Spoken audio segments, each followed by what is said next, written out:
குமரி திருவட்டார் அருகே அறுவடை திருவிழாவை ஒட்டி தாங்களே நடவு செய்த நெல்லை ஆர்வத்துடன் தனியார் பள்ளி மாணவர்கள் அறுவடை செய்து அசத்தி உள்ளனர்.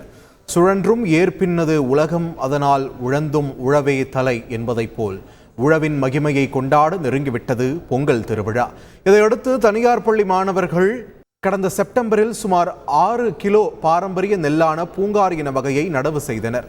இந்நிலையில் அறுவடைக்கு தயாரான நெற்பயிர்கள் அறுவடை உபகரணங்களை ஆசிரியர்களுடன் ஆரத்தி எடுத்து வணங்கி தாங்களே அறுவடை செய்து தலையில் சுமந்து சென்றனர்.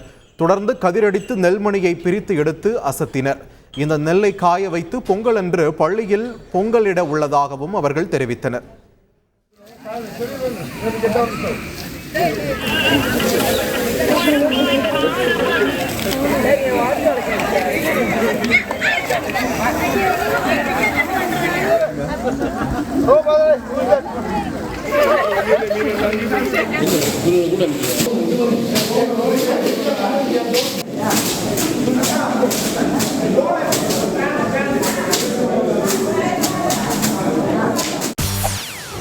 செய்திகளை உடனுக்குடன் தெரிந்து கொள்ள உடனே சப்ஸ்கிரைப் பண்ணுங்க.